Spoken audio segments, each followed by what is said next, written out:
أن يخرج الحوت من الماء ليطير في الهواء ويدور بين الأبراج والعمارات في دبي مشهد عجيب في السماء أذهل الجميع في الشارع. فبدلا من أن يطير في سماء دبي الطائرات والطيور، أصبح يسبح في هوائها الحيتان أيضا. ما قصة حيتان الحبتور التي أذهلت الملايين؟ الملياردير خلف الحبتور أحد أهم رجال الأعمال الإماراتيين، دائما ما يبهر العالم بمشاريعه السكنية الفخمة التي يعجز غيره عن تنفيذها.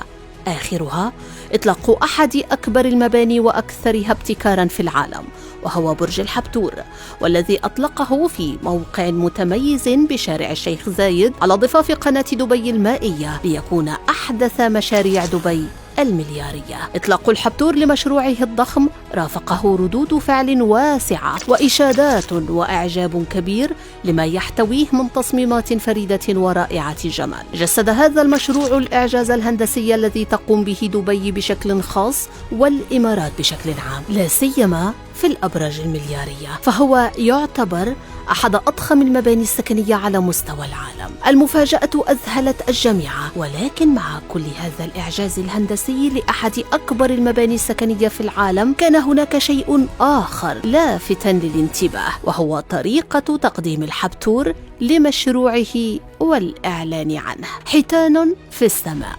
أن ترى حيتانا ضخمة تسبح في الهواء وتدور حول البرج العملاق، والعشرات يقفون على ضفاف قناة دبي المائية في ذهول لما رأوا ولا يعرفون هل هو حقيقة أم خيال. هل هم يتخيلون ما يحدث أم أن الحيتان حقيقية وتسبح في الماء؟ فتحجرت العيون على ما أذهلها، لا تريد أن تغادره إلا أن تتأكد من الواقع. ليخرج حوت آخر من الماء ويلتف حول نفسه ويطير في الهواء لتكون الدهشة الأكبر. إعلان خيالي عن مشروعه الجديد جعل العالم كله في انتظار ما يقدمه الحبتور في برجه الجديد، والذي تبلغ كلفته عدة مليارات من الدراهم. أضخم برج على الأرض، طراز فني وعالمي مميز استخدمه الملياردير الإماراتي خلف بن أحمد الحبتور لينشئ أحد أضخم الأبراج العالمية، والذي يتكون من 1701 شقة